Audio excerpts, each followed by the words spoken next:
اور اللہ تعالیٰ تو رحمت کے وعدے فرماتے ہیں. حدیث پاک میں آتا ہے کہ جب شیطان نے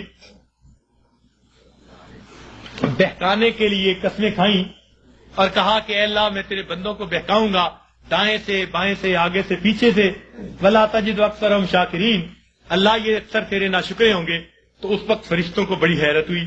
کہنے لگے اے اللہ اولاد آدم کے لیے تو مشکل بن گئی. پوچھا کیسے؟ اے اللہ یہ شیطان دائیں بائیں آگے پیچھے سے بہکائے گا اور بندوں کے لیے تو کوئی راستہ ہی نہیں بچا.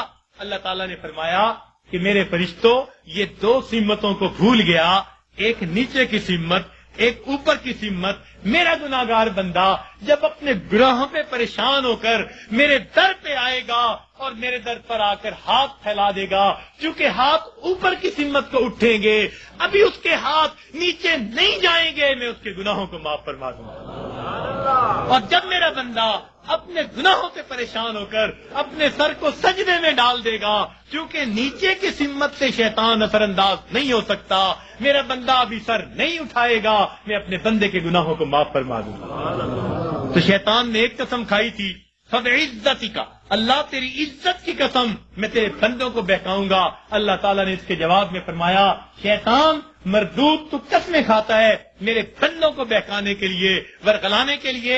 ذرا میری بات بھی سن لے کہ میرے بندے بتقاضائے بشریت گناہ کرتے رہیں گے. اگر اپنی موت سے پہلے سچی معافی مانگیں گے، فَبِعِزَّتِي وَجَلَالِي، مجھے اپنی عزت کی قسم، مجھے اپنے جلال کی قسم، میں ان کی توبہ کو قبول کر لوں گا.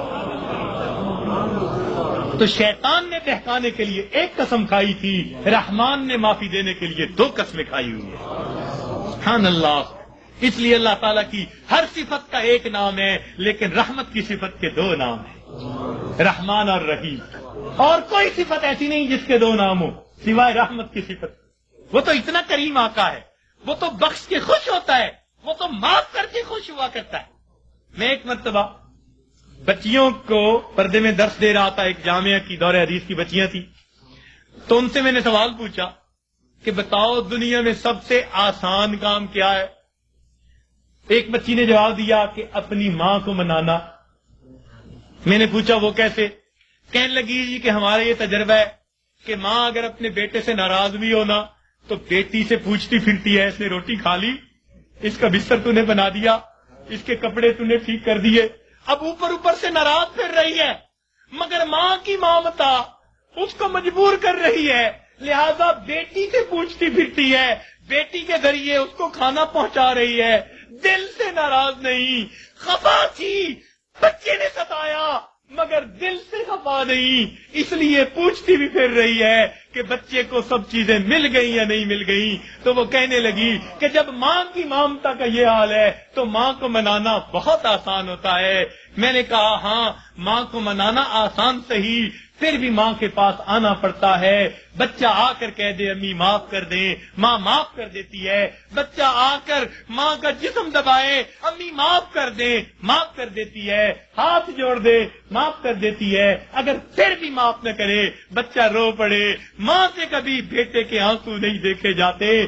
کتنی ناراض کیوں نہ ہوگی جب دیکھے گی بچہ آنسو بہا رہا ہے، اپنے دوپٹے کے پلو کو لے کے آنسو پوچھے گی، کہے گی بیٹا رو نہیں، چل میں نے تجھے معاف کر دیا.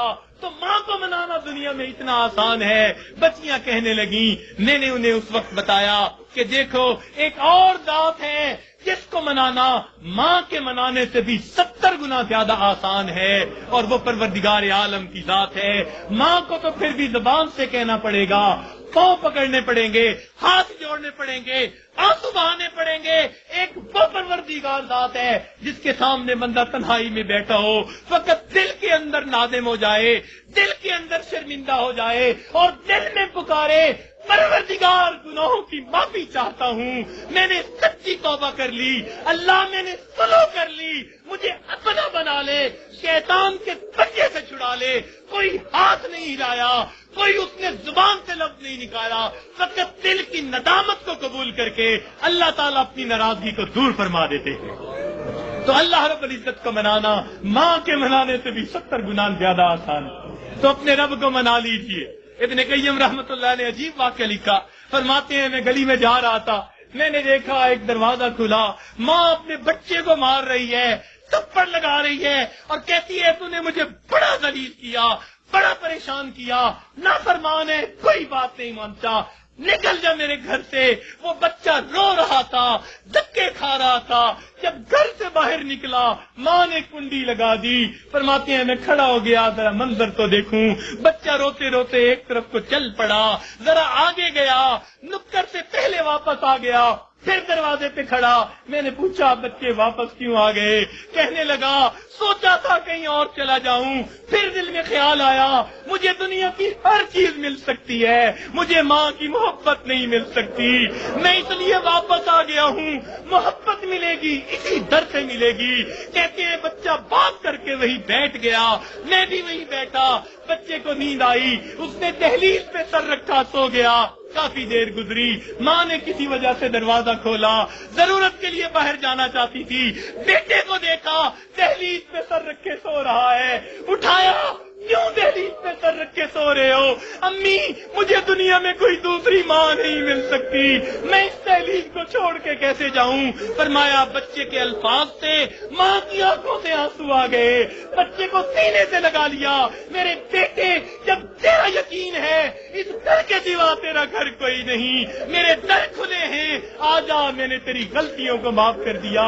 فرماتے ہیں جب گنہگار بندہ اپنے رب کے دروازے پہ اس طرح آتا ہے اور کہتے ہیں رب کریم میری خطاؤں کو معاف کر دے، میرے گناہوں کو معاف کر دے، اے بے قطعوں کے دستگیر، اے دکھی دلوں کو سکون دینے والے، اے غمزدہ دلوں کو تسلی دینے والی ذات، اے پریشان دلوں کو سکون بخشنے والی ذات، اے بے سہارا لوگوں کا سہارا بننے والی ذات، اے گناہوں کے پردوں میں، گناہوں کو اپنی رحمت کے پردوں میں چھپا لینے والی ذات، تو میرے لیے رحمت فرما دے، مجھے در در کے دھکے کھانے سے بچا لے، اللہ اپنی ناراضگی سے بچا لے، میں سلو کرنے کے لیے حاضر ہو گیا ہوں، پروردگار آئندہ نیکوکاری کی زندگی عطا فرما۔ تو جب بندہ اس طرح پیش کر دیتا ہے اللہ رب العزت اس بندے کی توبہ کو قبول کر لیتے ہیں۔ اللہ تعالی ہمیں سچی توبہ کرنے کی اور توبہ کر کے یہاں سے اٹھنے کی توفیق عطا فرما دے۔